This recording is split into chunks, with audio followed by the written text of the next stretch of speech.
바울이 그렇게 고대하던 로마에 도착을 했습니다.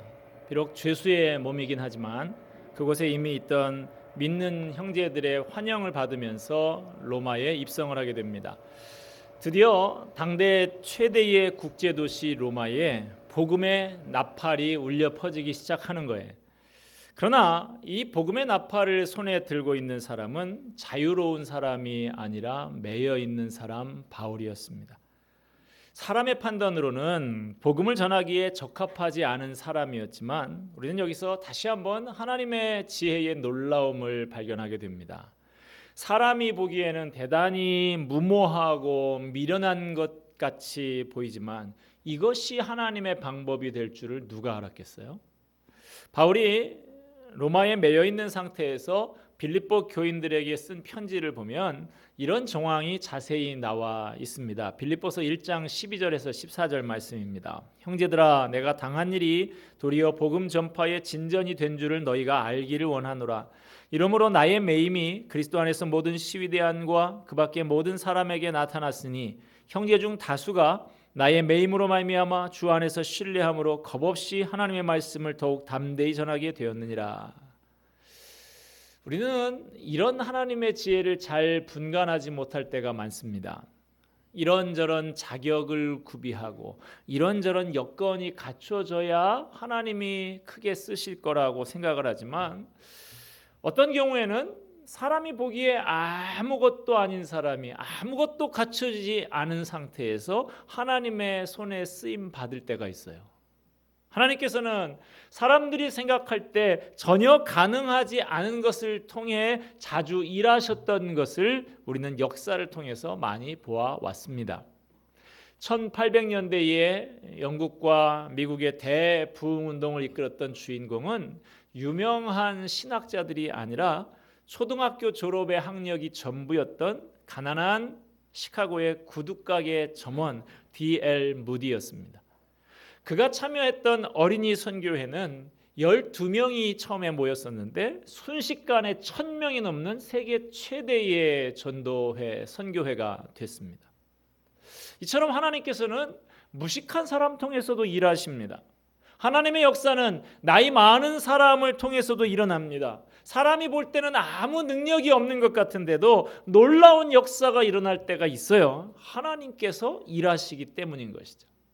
하나님이 바울과 같은 사람을 들어서 로마 제국을 복음으로 정복하게 되리라고 누가 감히 생각을 했겠습니까? 하나님의 지혜인 것입니다. 그러므로 하나님의 일을 인간의 기준으로 함부로 판단해서는 안 됩니다. 특히 교회 안에서 학벌이나 경력을 따져보고 저 사람 큰일 하겠다라고 생각을 한다든지 많이 배우지 못한 사람이라고 무시하면 절대로 안 됩니다. 하나님께서는 사람의 조건을 중요하게 다루지 않으세요. 인간이 보기에는 미련한 것이 하나님께는 지혜가 될 수도 있는 것입니다. 바울이 로마에서 가장 먼저 복음을 전했던 대상은 예전과 마찬가지로 유대인들이었습니다. 이 부분을 보면 바울이 이 동족 유대인들을 향한 가지고 있는 이 열정, 여기에 탐복하지 않을 수가 없어요. 바울이 다마스커스로 가는 길에서 예수님을 만난 다음에 복음의 사자로 변화되어서 예수님을 전하면서 그간 온갖 고생을 다 하지 않았습니까?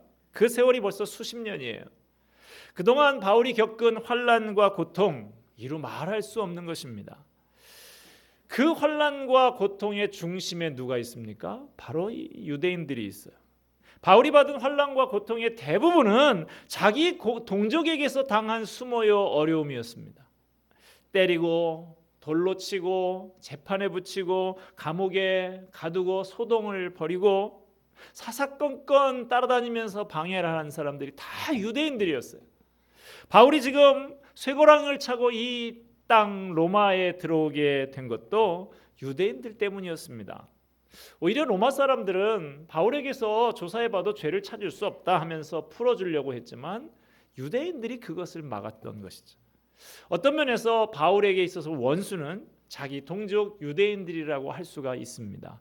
회방하고 못살게 구는 것도 하루 이틀이고 한 번, 두 번이죠. 어떻게 수십 년 동안 끈질기게 그렇게 물고 늘어질 수가 있습니까? 누구라도 바울의 입장이라고 하면 더 이상 이 유대인들에게 복음을 전하고 싶은 마음이 남아있지 않을 거예요. 에이, 이 인간들아, 그래 지옥이나 가라, 이런 마음이 들 정도가 아닌가 싶습니다. 그러나 로마에서 동족 유대인들에게 보여준 이 바울의 행동, 충격적인 것입니다. 로마서 9장에서 바울이 고백하고 있는 말이 절대 거짓이 아니라는 것을 행동을 통해서 보여주고 있는 것입니다. 로마서 9장 1절에서 3절 말씀, 내가 그리스도 안에서 참말을 하고 거짓말을 아니하노라. 나에게 큰 근심이 있는 것과 마음에 그치지 않는 고통이 있는 것을 내 양심이 성령 안에서 나와 더불어 증언하노니 나의 형제 곧 고륙의 친척을 위하여 내 자신이 저주를 받아 그리스도에게서 끊어질지라도 원하는 바로라. 정말 이 바울의 태도는 놀라운 것입니다. 그렇게 자기를 죽이려고 줄기차게 괴롭히고 있는 동족을 향해서 어떻게 그들이 구원받는 문제를 위해서 마음의 고통을 갖고 어떻게 하면 그들을 구원할 수 있을까 생각할 수가 있어요. 바울은 그들을 미워할 수가 없었습니다. 그들로부터 고통을 받으면 받을수록 자기 동족을 향한 안타까이 여기는 마음이 더욱더 간절했던 것입니다. 왜 그랬을까요? 그들을 향한 하나님의 마음을 알았기 때문에 그래요. 하나님의 심정을 그가 가지고 있었기 때문입니다. 하나님께서 가장 원하시는 것이 뭔데요? 죽어가는 영혼들, 지옥불을 향해서 달려가고 있는 그 영혼들을 보면서 안타까워서 가슴이 타들어가는 것이 하나님의 심정인 것입니다. 이 시간에 우리가 가만히 좀 생각해 봤으면 합니다. 여러분, 아직 구원받지 못한 가족들, 그들을 생각할 때 여러분 마음이 어떻습니까? 그저 마음 한구석이 그저 찜찜한 정도인가요? 여러분의 가슴에 고통이 있습니까? 가족을 생각하는 끊임없는 고통이 여러분에게 있습니까? 아직도 여러분의 배우자가 믿지 않으세요? 아직도 여러분의 부모님이 예수님을 모르고 있습니까? 아직도 여러분의 자녀가 교회에 나오지 않고 있습니까? 그런데도 혼자만 구원받았다고 기뻐하고 있을 수 있습니까? 이제 이번 주말이면 명절 기간에 들어서게 됩니다. 이번에도 아마 많은 분들이 고향을 찾고 온 가족이 모이는 기회가 되겠죠. 여러분은 어떤 마음을 가지고 가족들에게 가시렵니까? 뭘 준비하고 계신가요? 고기나 두억은 사고 과일 한 상자 사들고 가면 된다고 생각하고 계십니까? 천만의 말씀입니다. 이제라도 마음에 걸리는 그 영혼을 생각하면서 고통의 마음을 가지세요. 눈물의 씨앗을 뿌리시기를 바랍니다. 우리는 어떻게 전도하고 있는가요? 내가 좋아하고 편한 사람만 가려가면서 꼭 예수 믿을 것 같은 사람만 전도하고 내 마음을 아프게 하는 사람, 좀 마음이 불편한 그 사람은 가급적이면 마주치지도 않으려고 하고 그런 마음을 가지고 살고 있지는 않습니까? 입으로는 주님의 사랑을 말하고 있으면서도 마음으로는 무서운 저주를 품고 있지는 않습니까? 이 시간 성령님께서 우리의 마음을 녹여주시기를 바랍니다. 우리의 그 부족한 부분, 그것을 주님이 채워주시기를 바랍니다. 그 사람을 생각하면 내 마음이 편치 않은 그 사람이라 할지라도 품고 전도할 수 있는 마음으로 변화시켜 주시기를 바랍니다. 자, 본문 23절 말씀으로 가보십시다. 그들이 날짜를 정하고 그가 유숙하는 집에 많이 오니 바울이 아침부터 저녁까지 강론하여 하나님의 나라를 증언하고 모세의 율법과 선지자의 말을 가지고 예수에 대하여 권하더라. 바울이 지금 유대인들에게 복음을 전하고 있어요. 유대인들에게 익숙한 모세의 율법과 선지서를 가지고 설명하면서 예수님에 관한 예언의 말씀이다, 예수님을 믿어라, 그렇게 전도를 했습니다. 로마에서 바울은 첫 전도 대상자인 유대인들을 데리고 이렇게 말씀을 전하며 씨름을 했지만 결국 그 결과는 그렇게 성공적이지가 못했습니다. 본문 24절 25절입니다. 그 말을 믿는 사람도 있고 믿지 아니하는 사람도 있어 서로 맞지 아니하여 흩어질 때에 바울이 한 말로 이르되 성령이 선지자 이사야를 통하여 너희 조상들에게 말씀하신 것이 옳도다. 바울의 강론이 끝나고 나니까 듣고 있던 청중들이 두 부류로 현격하게 나누어집니다. 믿는 사람, 믿지 않는 사람. 바울이 그렇게 애를 썼음에도 불구하고 몇 사람을 제외한 대부분의 사람들은 믿지 않고 등을 돌리고 맙니다. 믿지 않고 돌아가는 그들을 향해서 바울은 이사야가 했던 예언을 다시 한번 반복을 했습니다. 너희가 듣기는 들어도 깨닫지 못할 것이요 보기는 보아도 알지 못하리라.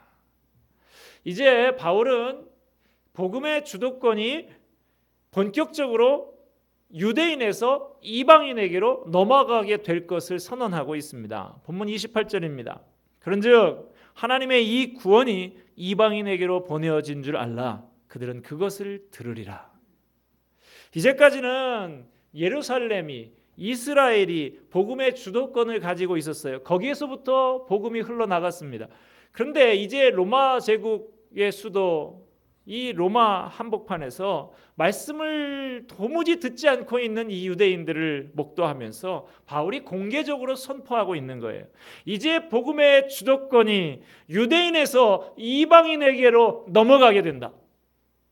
사도행전을 전체적으로 보면 크게 두 가지의 흐름이 있습니다. 하나는 예수님의 복음을 듣지만 끝까지 받아들이지 않는 유대인들의 부류가 있어요. 예루살렘에서 시작해서 지금 이곳 로마까지 계속 이 불신앙의 흐름이 이어지고 있습니다. 또 하나의 흐름은 복음을 받아들이고 예수님께 돌아와서 하나님의 자녀가 되는 이방인들의 부류가 있습니다. 믿음의 흐름이에요. 예루살렘에서 로마까지 이 두 개의 흐름이 만나지 않고 계속 평행선을 이으면서 믿음의 흐름, 불신앙의 흐름으로 그렇게 계속 되어지고 있습니다. 이 두 개의 흐름이 끝까지 합혀지지 않고 로마까지 오게 된 거예요. 여기는 하나님의 뜻이 있습니다. 유대인들의 복음을 받아들이지 않는 그 완악함을 통해서 오히려 복음이 이방에 넘어가게 되고 이방인들이 복음을 받아들이게 되는 계기가 마련됐습니다. 하나님께서 이방인들에게 은혜를 베풀어 주신 것이죠. 유대인 전도에 실패한 바울은 이방인들에게 복음을 본격적으로 전하기 시작합니다. 2년 동안 그들에게 복음을 전했습니다. 본문 30절입니다. 바울이 온 이태를 자기 셋집에 머물면서 자기에게 오는 사람을 다 영접하고,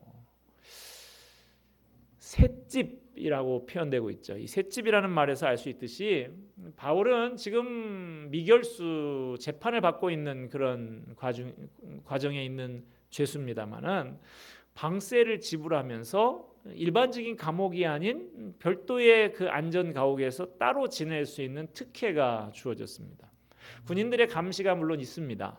밖으로 마음껏 돌아다닐 수는 없습니다. 그렇지만 찾아오는 사람은 누구든지 자유롭게 만날 수 있는 가택연금 상태라고 할 수 있어요.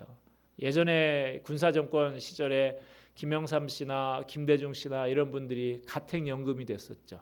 그래도 보면 그 안에 그 밑에 뭐 상도동계, 동교동계 뭐 이런 사람들이 찾아가서 만나고 말씀도 듣고 그렇게 했던 기억이 납니다. 바로 그런 상태 정도라고 볼 수가 있어요. 이 2년의 기간 동안 바울은 자기에게 찾아오는 사람들을 마다하지 않고 다 영접을 했다 그랬습니다. 이 영접했다라는 말은 우리가 흔히 쓰는 그런 환영했다 그런 뜻이 아니고 인정하고 받아들였다라는 뜻이에요. 인종이나 혈통이나 신분이나 지위의 고하를 막론하고 각계각층의 사람들을 복음 안에서 다 동등하게 받아들였다. 그 말이 이 영접했다는 말입니다. 사도행전의 맨 마지막 절인 오늘 본문 31절을 보면 이렇게 마무리하고 있습니다. 하나님의 나라를 전파하며 주 예수 그리스도에 관한 모든 것을 담대하게 거침없이 가르치더라. 여러분, 이게 바로 사도행전 28장 동안 길게 이루어진 사도행전의 맨 마지막 결론 구절이에요. 여러분 어떻습니까? 어째 좀 흐지부지 적당히 끝나는 것 같다라는 느낌이 들지 않습니까? 그렇게 많은 어려움을 겪으면서 들어온 로마인데 이게 끝이다라고 하기에는 뭔가 좀 아쉬운 것 같지 않으세요? 바울은 그렇게 꿈꾸던 로마에 입성을 했고 정말 대단한 일을 펼칠 것처럼 그렇게 보였습니다. 그런데 바울이 뭐 장렬하게 순교하는 모습도 아니고 로마 황제를 복음으로 굴복시키는 그런 장면도 아니고 그냥 평소에 늘 하던 대로 하나님 나라를 전포하고 예수님에 관해서 가르쳤다. 그리고 끝이다는 거예요. 아니 동화책만 해도 그 뒤로 신데렐라는 왕자님과 함께 행복하게 오래오래 살았답니다. 이렇게 끝나잖아요. 그런데 이 복음의 대서사시 같은 이 사도행전이 하나님 나라를 전파하고 예수님에 대해서 가르쳤다. 끝. 뭔가 좀 아쉽지 않습니까? 왜 사도행전의 끝을 이렇게 맺고 있느냐? 이 글을 기록한 누가의 의도는 이런 것 같아요. 여러분, 바울만 바라보고 있지 마십시오. 누가는 자칫 바울을 영웅시하거나 미워하는 것으로 사도행전을 끝내지 않기 위해서 신경을 쓰고 있는 것처럼 보입니다. 저자 누가가 이 사도행전을 마치면서 강조하고 싶은 것은 하나님의 나라, 그 하나님 나라의 주인공이신 예수님이지 그 일꾼으로 쓰임받고 있는 바울이 아니라는 거예요. 교회 안에서도 어떤 특정한 사람이 박수를 받고 높아지는 것 대단히 우려할 만한 일입니다. 사람은 우리가 사랑해줘야 될 대상이지 믿고 받드는 우상이 아닙니다. 물론 사람을 존중해야 되지만 지나치게 우러러보고 받드는 것, 그거 삼가해야 될 일입니다. 헨리 나우에는 말하기를 인간이 평생을 걸쳐서 연습해야 될 세 가지가 있다 이렇게 말을 합니다. 첫째는 작아지는 연습, 둘째는 숨는 연습, 셋째는 희미해지는 연습. 참 의미심장한 말이라고 생각합니다. 많은 사람들은 점점 어떻게 하면 커질까 커지는 연습을 해요. 자꾸만 내가 드러나려고 하는 드러나는 연습을 해요. 나이가 들어서 좀 내 존재감이 희미해지는 것 같으면 희미해지지 않으려고 서운해가지고 그렇게 좀 나를 선명하게 부각시켜 보려고 그렇게들 합니다. 그러나 그렇지 않다는 것이죠. 여러분, 교회에서 무슨 일을 하셨든지 자꾸 숨으시기를 바랍니다. 사람이 자꾸만 드러나면 예수님을 가리게 돼요. 사람이 자꾸만 선명해지면 예수님이 희미해집니다. 사람이 자꾸만 작아지고 숨고 희미해져야 되는 거예요. 그래야만 예수님이 자꾸만 커지고 드러나고 선명해지는 것입니다. 사도 바울의 이름은 이렇게 작아지고 희미해지고 있습니다. 그러나 바울은 담대하게 거침없이 하나님의 나라를 전파하고 예수님을 가르쳤다 그랬습니다. 로마의 셋방에서 가택연금이 된 상태라고 해서 의기소침하지 않았습니다. 로마 군인들이 나를 지키고 있다고 그들을 두려워하지 않았고 유대인들이 호시탐탐 나를 죽이려 한다고 해서 위축되지 않았습니다. 그는 그곳에서 에베소서, 빌립보서, 골로새서, 빌레몬서 같은 그런 귀중한 옥중 서신들을 기록을 했고 그 서신들을 통해서 진리의 복음이 온 세상에 전파되게 됐습니다. 그렇게 로마의 작은 셋집에서 시작한 작은 복음이 400년 뒤에는 온 로마 제국을 정복을 했고 오늘날 우리들에게까지 흘러 들어오게 된 것입니다. 그 복음의 도도한 흐름을 폭풍도 막을 수가 없었습니다. 독사가 공격했지만 막을 수 없었고 감옥도 막지 못했습니다.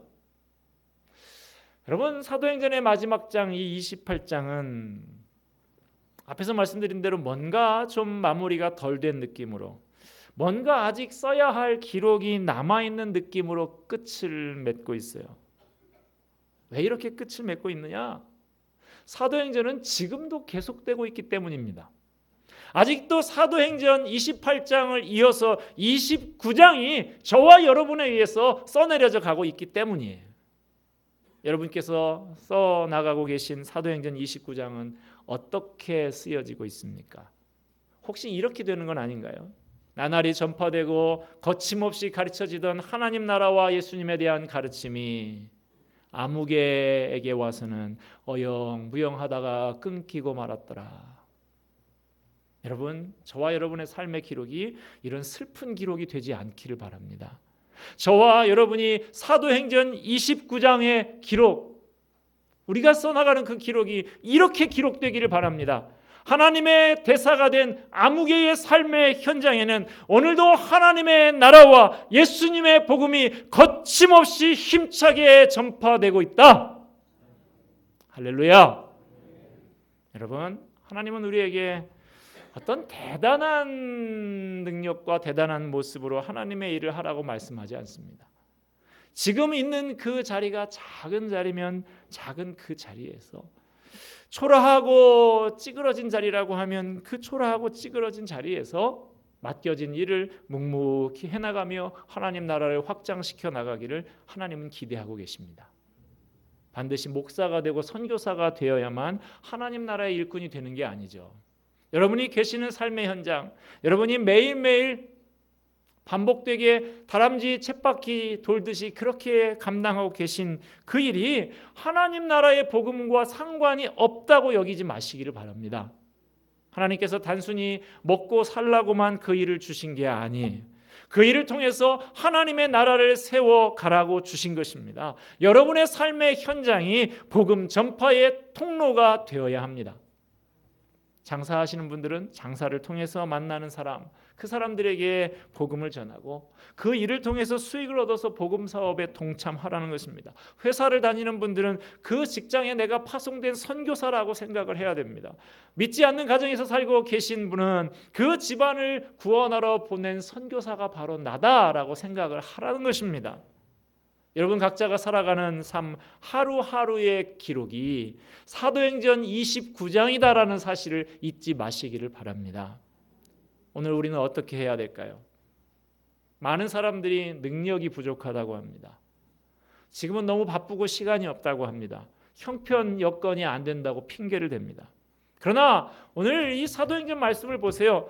우리가 처한 환경이 바울이 처한 그것보다 얼마나 좋은 환경인가 하는 것 살펴보시길 바랍니다. 하나님께서 내 형편을 나보다도 더 잘 아십니다. 그리고 그분이 성령의 권능을 주시겠다고 약속하셨습니다. 그러니까 그 말씀 믿고 순종하기만 하면 되는 거예요. 순종하는 사람은 쓰임을 받습니다. 우리가 지난 1년 반 정도 사도행전 말씀을 강의하면서 같이 살펴봤는데요. 이 기록을 보면 복음이 모든 민족에게 전파되고 하나님의 나라가 나날이 확장되고 있는 기록입니다. 사도행전 8장에서는 하나님께서는 흑인을, 9장에서는 황인을, 10장에서는 백인을 구원을 하시는데 저절로 가만히 있어서 되는 게 아니라 8장에서는 빌립 집사를, 9장에서는 아나니아를, 10장에서는 사도 베드로를 도구로 들어서 사용을 하십니다. 8장에서는 빌립 집사의 순종을 통해서 에디오피아 내시를 구원을 하십니다. 9장에서는 아나니아의 순종을 통해서 사울을 구원합니다. 10장에서는 베드로의 순종을 통해서 고넬료를 구원하고 있습니다. 공통점은 전부 순종하는 사람을 복음의 대사로 들어서 쓰신다 하는 것이죠. 자, 여러분은 어디를 향해서 복음의 대사로 나아가시겠습니까? 로마 시민권을 가지고 있었던 바울은 로마를 가슴에 품고 나갔습니다. 여러분은 대한민국 시민권을 다 갖고 계시죠. 우리나라 여권을 가지고 갈 수 있는 나라가 170개국이 넘는다고 그래요. 어디든지 가셔서 복음의 대사가 되시기 바랍니다. 꼭 멀리 굳이 어디를 향해서 나가지 않아도 여러분의 주변을 한번 살펴보세요. 아직도 예수를 믿지 않고 멸망을 향해서 달려가고 있는 영혼들이 얼마나 많은지 모릅니다. 친척, 가족, 직장 동료 수없이 많이 있습니다. 그들에게 누가 갈 것입니까? 바로 여러분입니다. 예수님의 심장 가지고, 그 바울의 심장을 가지고 그곳을 품으시기를 바랍니다. 그곳에 구원받아야 할 영혼들이 여러분을 기다리고 있습니다. 오늘도 그 땅을 향해서 힘있게 나아가 담대하게 거침없이 주님의 복음을 증거하며 하나님의 나라를 일구어 나가는 저와 여러분, 사도행전 29장의 영광스러운 주인공들이 다 되시기를 주님의 이름으로 축원드립니다.